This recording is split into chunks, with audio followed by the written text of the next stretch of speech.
Welcome to SS tailoring Tamil. இன்றைக்கி பார்த்தீங்கன்னா 3 layer frock தாங்க கட் பண்ண போகிறோம். இப்போ மேலே டாப்புக்கு லைனிங்கை நம்ம ஃபஸ்ட்டு கட் பண்ணிக்கலாம். இப்போ பார்த்திங்கன்னா ஹைட்டு நான் 14 இன்ச் எடுத்துருக்கேங்க. இது நார்மலாக 30 சைஸ்க்கு மேலே இருக்கிறவங்களுக்கு கரெக்டாக இருக்குங்க ஹைட்டு. ஷோல்டருக்கு 1/2 இன்ச்சு நம்ம எப்பொழுதும் ப்ளவுஸுக்கு விடுற மாதிரி தான் மேலே 1/2 இன்ச் விட்டுட்டு ஃபஸ்ட்டு ஒரு ப்ளவுஸோட ஹைட்டு தாங்க இந்த டாப்போட ஹைட்டு.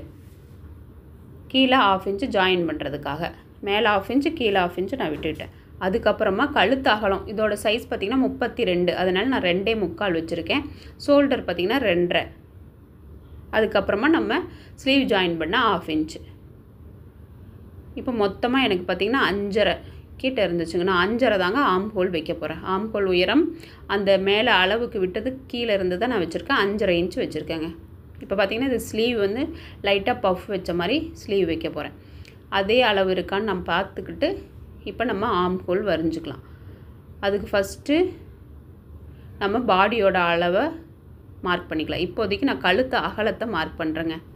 2.25 கீழேயும் இருக்கான்னு செக் பண்ணிவிட்டு அதுக்கப்புறம் கழுத்தோட உயரம் முன் கழுத்து உயரம் பார்த்திங்கன்னா நான் 5 இன்ச்சு வச்சேன். இப்போ பாடியோட சுற்றளவு பார்த்திங்கன்னா 32, அதை 4ஆல் டிவைட் பண்ணும்போது 8. அதோட எக்ஸ்ட்ராவாக லூஸுக்கு 1 இன்ச்சு விட்டுட்டேங்க. இது வந்து தையலுக்கு மீதி நம்ம வேணும்னா பிரிச்சுக்கிறதுக்காக ஒரு 1.5 இன்ச்சு விட்டுக்கலாம். நெக்ஸ்ட்டு இடுப்பு சுற்றளவு 30, அதை 4ஆல் வகுக்கும்போது 7.5 இன்ச்சுங்க. இடுப்பு சுற்றளவு 7.5. அது இல்லாமல் நீங்கள் டாட் பிடிக்கிற மாதிரி இருந்தால் 1 இன்ச்சு விட்டுக்குங்க. இப்போ எக்ஸ்ட்ராவாக நான் தையலுக்கு விட்டுக்கிட்டேங்க. 1.5 இன்ச்சு 2 இன்ச்சு நீங்கள் எவ்வளோ துணி இருக்கோ அந்தளவுக்கு விட்டுக்கலாம். இப்போ ஆம் ஹோல் வரையே நான் ஒரு 1.25க்கு மார்க் பண்ணிவிட்டு அந்த ஹைட்டில் பாதியில் மார்க் பண்ணி இப்படி கரெக்டாக பாடி சுற்றளவுக்கிட்ட நான் வச்சு ரவுண்ட் போட்டுக்கிறேங்க. அவ்வளோதான். இப்போ நான் டாட் பிடிக்கிறேன், அதனால நான் உங்களுக்கு மார்க் பண்ணி டாட் பிடிக்கிற மாதிரி இருந்தால் இப்படி மார்க் பண்ணிக்கோங்க. ஹைட் பார்த்திங்கன்னா ஒரு 3.5 4 வச்சுக்கலாம். இதே மாதிரி ஃப்ரண்ட்டு பேக் 2 சைடுமே டாட் பிடிக்கிறதுக்கு நீங்கள் எக்ஸ்ட்ராவாக விட்டுக்கோங்க பிடிக்கிற மாதிரி இருந்தால். அவ்வளோதான். நான் இப்போ அளவுக்கு விட்டதையும் ஜாயின் பண்ணிக்கிறேங்க. இப்போ இது வந்து பேக்கு ஃப்ரண்ட்டு ரெண்டுமே 4 லேயராக நான் வச்சுருக்கிறேன். 4. அப்புறம் ஃப்ரண்ட்டை மட்டும் நம்ம கொஞ்சம் குடஞ்சி கட் பண்ணிக்கிட்டு பேக்குக்கு பேக்கோட கழுத்து எவ்வளோ வேணுமோ அவ்வளோ நீங்கள் வச்சுக்கலாம். நான் இப்போ பேக்கு ஃப்ரண்ட்டு ரெண்டுமே கழுத்தாக தான் வைக்க போகிறேன். இப்போ கட் பண்ணதுக்கப்புறமா கீழே வந்து ஒரு 1/2 இன்ச்சுக்கு கொஞ்சம் கேர்வாக கட் பண்ணிக்கலாங்க.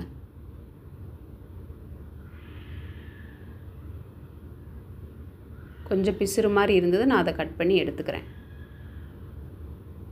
பார்த்திங்கன்னா 1/2 இன்ச்சுக்கு கொஞ்சம் கேர்வாக நீங்கள் மேலே தள்ளி அப்போ தான் நமக்கு சைடில் வந்து கீழே இறங்காமல் இருக்கும். இப்போ நான் அந்த இடத்துல கரெக்டாக பாடி சுற்றளவுக்கிட்ட அர்க்காத் பண்ணிக்கிறேங்க. டாட் பிடிக்கிற இடத்துலையும் நான் அர்க்காத் பண்ணிக்கிறேன். இப்போ முன்னாடி ஒரு 1/2 இன்ச்சுக்கு நான் குடஞ்சி கட் பண்ணிக்கிறேன். அடுத்து பேக்கை தனியாக எடுத்து பேக்கோட கழுத்து இறக்கத்தை நான் மார்க் பண்ணிக்கிறேங்க. பின்னாடி நான் 6 வச்சேன். முன்னாடி 5 பின்னாடி 6 வச்சு நம்ம மார்க் பண்ணிக்கலாம். உங்களுக்கு எந்த விருப்பமோ அந்த கழுத்து நீங்கள் வச்சுக்கலாம். நான் கழுத்து தாங்க வச்சேன்.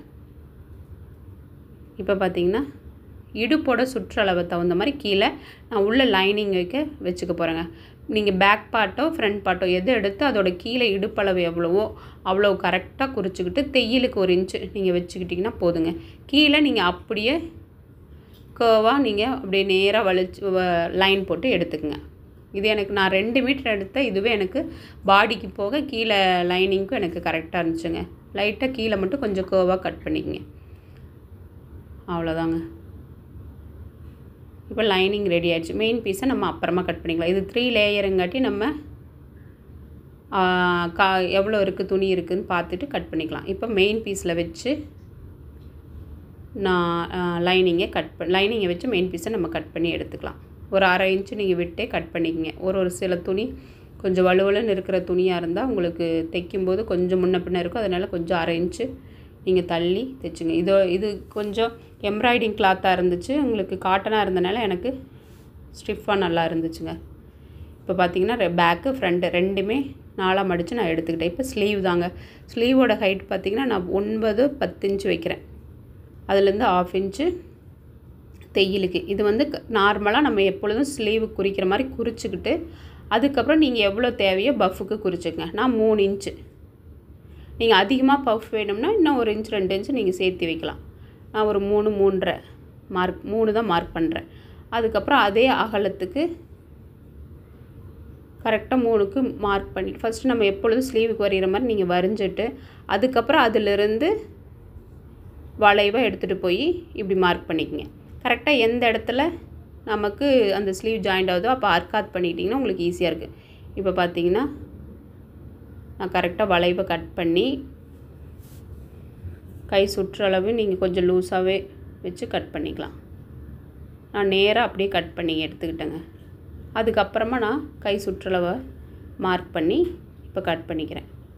கீழே கீழே பஃப் வைக்கிற மாதிரி இருந்தால் நீங்கள் அப்படியே கை சுற்றளவு தேவையில்லை, கொஞ்சம் லூஸாகவே நீங்கள் கட் பண்ணி எடுத்துக்கலாம். இப்போ கரெக்டாக அந்த இடத்துல அர்க்காத் பண்ணிக்கிட்டிங்கன்னா உங்களுக்கு சுருக்க வைக்க ஈஸியாக இருக்கும். 4 லேயர்லேயே அர்க்காத் கரெக்டாக இருக்கான்னு நீங்கள் செக் பண்ணி 4 லேயர்லேயும் நீங்கள் அர்க்காத் பண்ணிங்க. அது வரைக்கும் சென்டரில் இருந்து அந்த அர்க்காத் வரைக்கும் நீங்கள் லைட்டாக சுருக்க வச்சிங்கன்னா கரெக்டாக இருக்குங்க. அப் அண்ட் டவுன் வராமல் கரெக்டாக இருக்கும். அப்படி லைட்டாக அப் அண்ட் டவுன் வந்தால் நீங்கள் அந்த சுருக்கத்தை கூட நீங்கள் எடுத்து விட்டுக்கலாம். அதிகமாக இருந்தால் நீங்கள் சுருக்கம் கூட வச்சுக்கலாம். அவ்வளோதான். கீழே கை சுற்றளவுலேருந்து நேராக அப்படியே நம்ம எவ்வளோ தையலுக்கு அதில் விட்டுருந்தோமோ அதே மாதிரி 1.5 இன்ச்சுனா 1.5 இன்ச் நீங்கள் எக்ஸ்ட்ராவாக விட்டு கட் பண்ணிக்கங்க. இதுலேயும் கரெக்டாக 4 பக்கமும் மார்க் பண்ணிக்கலாம். இப்போ பார்த்தீங்கன்னா இடுப்பு அளவு என்னோடது வந்து கீழே 30 இன்ச்சுங்க.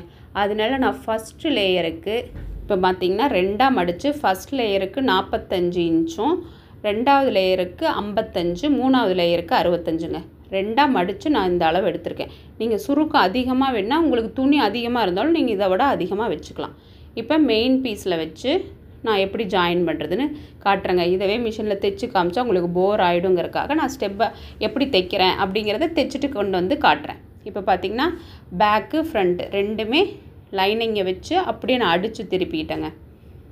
அடித்து திருப்பி கீழே 2க்குமே நான் டாட் பிடிச்சிருக்கேன்.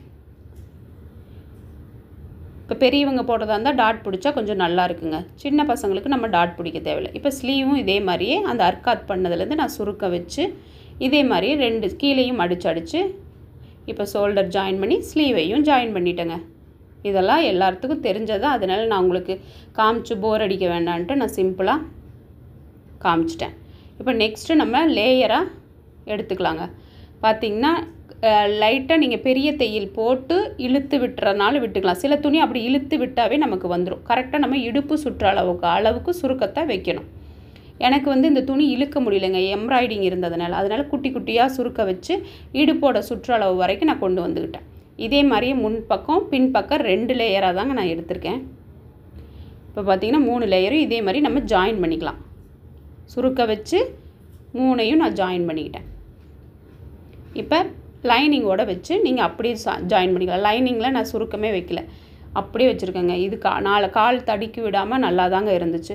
நீங்கள் துணி அதிகமாக இருந்தால் கொஞ்சம் சுருக்க வச்சுக்கோங்க. இப்போ பார்த்திங்கன்னா மெயின் பீஸோடு நம்ம இதை ஜாயின் பண்ணிக்கலாம். ஜாயின் பண்ணதுக்கப்புறமா கீழே நீங்கள் மடிச்சு அடிக்கிறது இருந்தால் மடிச்சு அடிச்சுக்கலாம். இல்லை கரைப்பகுதியாக இருந்தால் கூட நீங்கள் அப்படியே விட்டுக்கலாங்க. அப்புறமா இடுப்புக்கு இது மாதிரி ஒரு நாட் வச்சுக்கிட்டால் கொஞ்சம் லூஸாக இருந்தாலும் நம்ம கட்டிக்கலாங்க. இதோட அவுட்ஃபிட் இப்படி தாங்க இருந்துச்சு. பிடிச்சிருந்தால் லைக் பண்ணுங்கள், டவுட் இருந்தால் கமெண்ட் பண்ணுங்கள். நெக்ஸ்ட் வீடியோவில் பார்க்கலாம். பாய்.